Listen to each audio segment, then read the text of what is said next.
ఇంటి పెద్ద దిక్కును కోల్పోయి నిరాశ్రయులైన నిరుపేదలను ఆదుకునేందుకు కూటమి ప్రభుత్వం స్పాజ్ పెన్షన్లు అందజేస్తుందని జగ్గంపేట ఎమ్మెల్యే జ్యోతుల్ నెహ్రూ అన్నారు.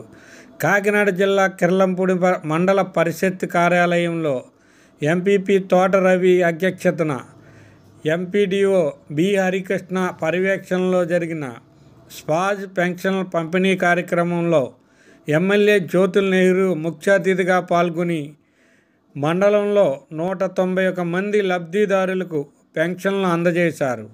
ఈ కార్యక్రమంలో Eleru project chairman Baswa Veerababu, market committee chairman Adapa Bharat Babu, Kirlampudi Veeravaram సొసైటీల చైర్మన్లు తోట గాంధీ, కుర్ల చిన్నబాబు, సర్పంచులు గుడాల శ్రీలతారాంబాబు, వీరంరెడ్డి కాశీబాబు, జ్యోతుల రాంబాబు, మండల ఎంపీటీసీ సమైక్య అధ్యక్షుడు అల్లు శివరామకృష్ణ, కూటమి నాయకులు తూమ్ కుమార్, కాళ్ళ వెంకటేష్, ఆళ్ళ నానాజీ, ఆళ్ళ శ్రీమన్నారాయణ, సూది శ్రీను, ఉలిసి ఐరాజు, గోకేడ రాజా, ఆళ్ళ బాబులు, బొదిరెడ్ల సుబ్బారావు, గండే కాశీ విశ్వనాథ్, ఇంటి చెల్లారావు, కంటా శ్రీనివాస్, నంది బాలకృష్ణ తదితరులు పాల్గొన్నారు. అక్కడ బ్రతుకున్నటువంటి ఆ కుటుంబ యజమానికి పెన్షన్ ఇచ్చేటటువంటి సంస్కృతి ఆనాడు చంద్రబాబు ముఖ్యమంత్రిగా ఉండేది. ఆ నెలలోనే తిరిగి పెన్షన్ ఇచ్చేవాళ్ళం మనం, ఎందుకంటే ఇమ్మీడియట్గా ఆదుకోవాలి కాబట్టి. అది సంక్షేమం అంటే. ఇందాక పెద్దలు చెప్పినట్టుగా గత 2019-23 వరకు పాలన చేసినటువంటి ప్రభుత్వం వైఎస్ఆర్ కాంగ్రెస్ పార్టీ ప్రభుత్వం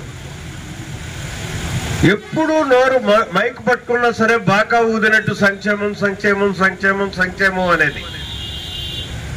అసలు సంక్షేమం అనే దాన్ని నేను తప్పించి బ్రాండ్ ఉన్నది, వేరొకరికి ఆ హక్కు లేదు అనేటటువంటి విధానంలో మాట్లాడేటటువంటి పరిస్థితి ఉండేది. ఇక్కడ నేను ఆ పెద్ద మనిషిని అడుగుతున్నా, అసలు సంక్షేమం అంటే నీకేమన్నా అవగాహన ఉందా? అవగాహన ఉంటే నువ్వు ఎంతమందిని 5 సంవత్సరాల నీ పరిపాలనా కాలంలో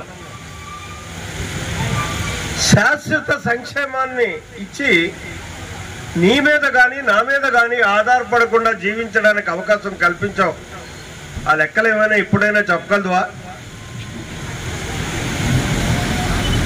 ఎన్ని పథకాలను నిర్వీర్యం చేశాడు. ఒక్కసారి మనం చూసుకుంటే ఎక్కడైనా ఎవరికైనా సరే వాళ్ళ ఆర్థిక పరిపుష్టి కలగడానికి కావలసినటువంటి బీసీ కార్పొరేషన్ నుంచి లోన్లు ఇచ్చినటువంటి పరిస్థితి కానీ, కాపు కార్పొరేషన్ నుంచి లోన్లు ఇచ్చినటువంటి పరిస్థితి కానీ, ఎస్సీ కార్పొరేషన్ నుంచి లోన్లు ఇచ్చినటువంటి పరిస్థితి కానీ గత 5 సంవత్సరాల్లో ఎక్కడైనా చేసినటువంటి పరిస్థితి ఉందా? అది శాశ్వత సంక్షేమం అంటే. ఆ సంక్షేమాన్ని ఎక్కడా నువ్వు జరపలేదే. ఏ ఒక్కడిని కూడా ఆర్థిక పరిపుష్టి కల్పించి దారిద్ర్య రేఖ దిగువ నుంచి పైకి తీసుకెళ్లేటటువంటి పరిస్థితి చేయలేదే. కేవలం నువ్వు ఓట్లు రాజకీయం చేసుకుని భ్రమల్లో మనుషులందరినీ భ్రమల్లో పెట్టి ఆ భ్రమలతోటే కాలక్షేపం చేయాలని నువ్వు అనుకున్నావు. కానీ చాలా తెలివైన వాళ్ళు ఆంధ్రప్రదేశ్ రాష్ట్ర ప్రజానీకం 11కు పరిమితం చేసి నిన్ను ఇంటికి పంపించినటువంటి పరిస్థితి. నువ్వు కరెక్ట్ పరిపాలన చేయలేదు కాబట్టే మళ్ళీ చంద్రబాబు నాయుడు గారి పాలన వచ్చింది. మీ అందరి యొక్క ఆశీస్సులతోటి కూటమి ప్రభుత్వం ఈ రాష్ట్రంలో ఏర్పడ్డది. ఏర్పడ్డ తర్వాత ఏదైతే నిజమైనటువంటి సంక్షేమం అని నేను చెప్పడం జరిగిందో ఆ రకంగా ఇవాళ అన్ని కార్పొరేషన్లని కూడా ఎలక్ట్ చేసి ఆ కార్పొరేషన్ల నుంచి మీకు అందరికీ కూడా లోన్లు ఇచ్చేటటువంటి కార్యక్రమాలని ప్రారంభించడం జరిగింది. తొందరలో అవన్నీ కూడా అమల్లోకి వచ్చేటటువంటి అవకాశం ఉంటుంది. ఇప్పటికే చాలా మందిని ఐడెంటిఫై చేయడం, అవసరం ఉన్నటువంటి వాళ్ళని, అర్హత ఉన్నటువంటి వాళ్ళని వాటి ద్వారా భవిష్యత్తులో మీ అందరికీ కూడా ఆర్థిక సహకారాన్ని అందించి మీ కాళ్ళ మీద మీరు నిలబడేటటువంటి పరిస్థితి కల్పించడానికి ప్రణాళికలు సిద్ధం చేసుకుని ఈ ప్రభుత్వం ముందుకు వస్తున్నటువంటి పరిస్థితి ఉంది.